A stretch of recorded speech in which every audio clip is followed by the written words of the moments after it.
Good morning, students. We will continue today with chapter Final Accounts with Adjustments, and we will be doing illustration number 2.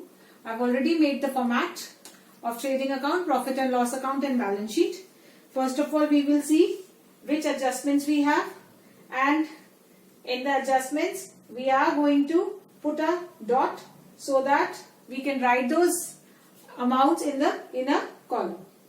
So we have first adjustment related to closing stock. We did not have to put a dot for this. Next is depreciate fixed asset by 10%. So we will put a dot on fixed assets. Next adjustment is commission earned but not received. So we will put a dot on commission. Then third adjustment is rent received in advance. We will put a dot in front of rent. And the next adjustment is related to interest on bank loan, which is unpaid for last 6 months. So we will put a dot in front of bank loan and interest on loan. Then we have the adjustment related to interest on capital and interest on drawing. So we will put a dot in front of capital and drawing. Now let's proceed on from the items given in the trial balance. First item is purchases, which we are going to write it in the trading account. We will leave one line to write opening stock. So the purchases is 2,75,000. And the sale amount is also given along with it. That is 5,20,000. We have written it in the inner column so that the returns can be subtracted. Then we have return inward. Return inward means sale return. So sale return is going to be subtracted from sale. That is 15,000. When we will subtract it, we will get 5,05,000. Then we have return outward. That is 9,000. So we will subtract 9,000 from purchases. We will get 2,66,000. Then we have carriage. That is a direct expense. We will write it in the trading account debit side. 12,400. Then we have wages. This is also a direct expense, so it will come in the trading account debit side. The amount is 58,600. Next is trade expenses. Trade expenses is an indirect expense, so it will come in P&L debit side. Amount is 2,200. Next, we have rent, but it is written on the credit side. That means it is rent received, so we will write down on the P&L credit side rent received. Amount is 13,000. Then we have insurance. It is an indirect expense, so it will come in the P&L account debit side. Amount is 2,000. Audit fees is also an indirect expense. It will also come in P&L debit side. Amount is 1,200. We have debtors and creditors. Debtors are your assets, so we will write down the asset side. Amount is 1,10,000. We have creditors with the amounts 62,100. Then we have bill receivable and bill payable. Bill receivable is your asset, 3,300. Bill payable is our liability. It will come in the liability side. That is 2,200. Then we have printing. It's an indirect expense. We will write down in P&L debit side. 5,500. We have commission on the credit side, so we will write down commission on the credit side of P&L as its commission received 1,000. Then we have opening stock, which will be written in the trading account. Opening stock amount is 36,000.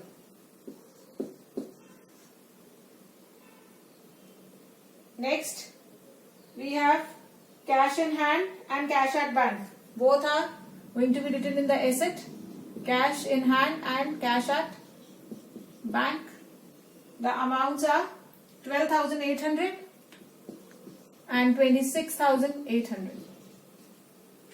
Then we have bank loan. It is a liability. We will write down in the inner column because we have a dot in it. 20,000. Interest on bank loan is also going to be written in the inner column because it also has an adjustment. amount is 1500. Capital is a liability, amount is 2,50,000. We have drawings which are going to be subtracted from the capital, that is 15,000. Then we have fixed asset which is going to be written in the asset side, 3 lakh. Now we start with the adjustments. The first adjustment is related to closing stock. All adjustments are written at 2 places. So we will simultaneously write at 2 places. So closing stock 60,000.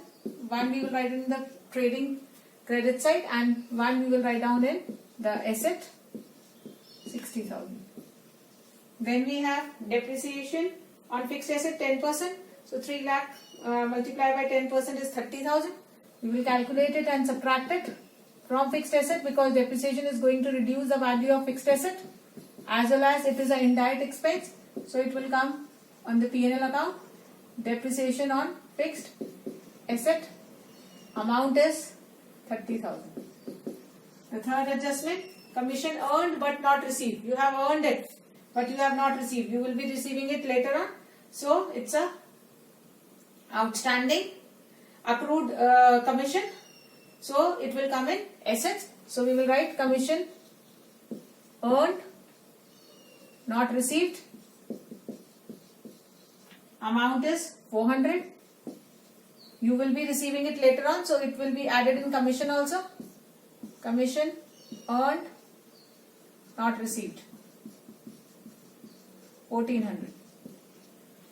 Next we have rent received in advance. We have received rent in advance. So now we will receive 1000 less.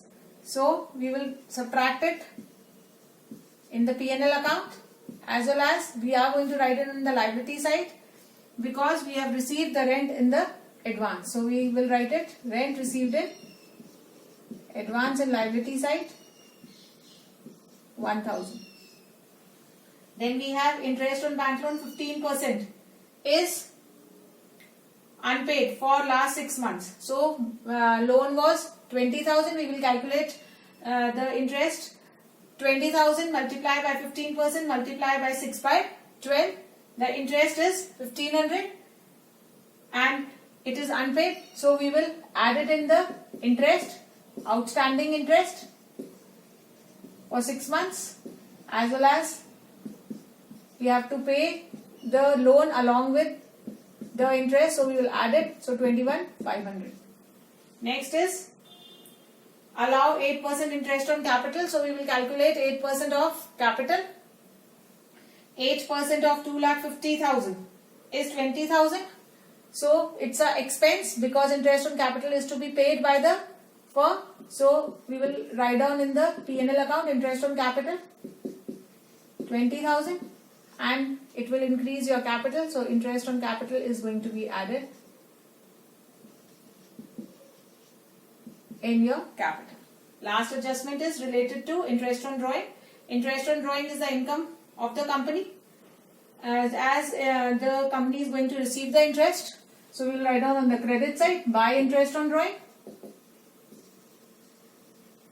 Amount is 900.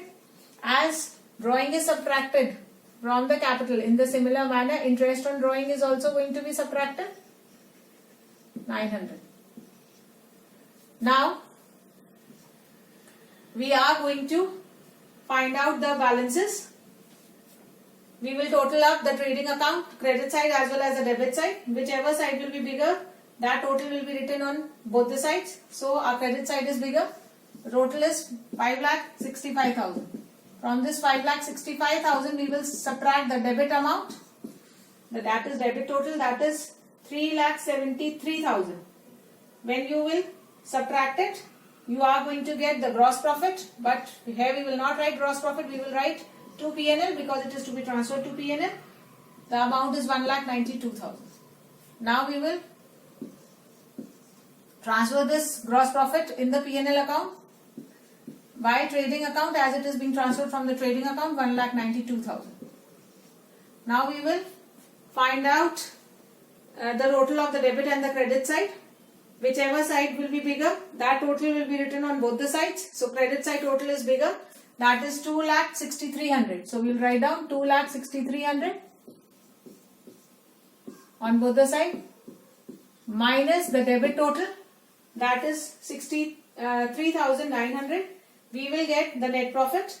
We will transfer this net profit to capital. So we will write here to capital, that is 1,42,400. Now this is going to be added in the capital.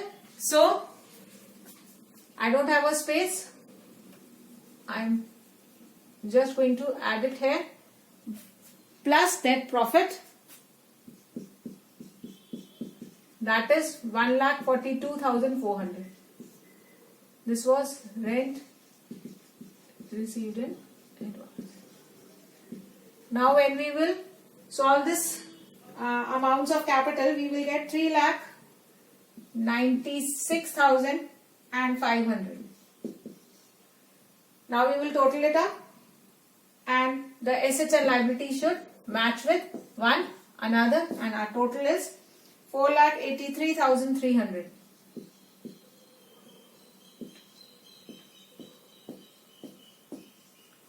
That's all for today. Your homework is to do this illustration in your school register and do question number 2. Thank you.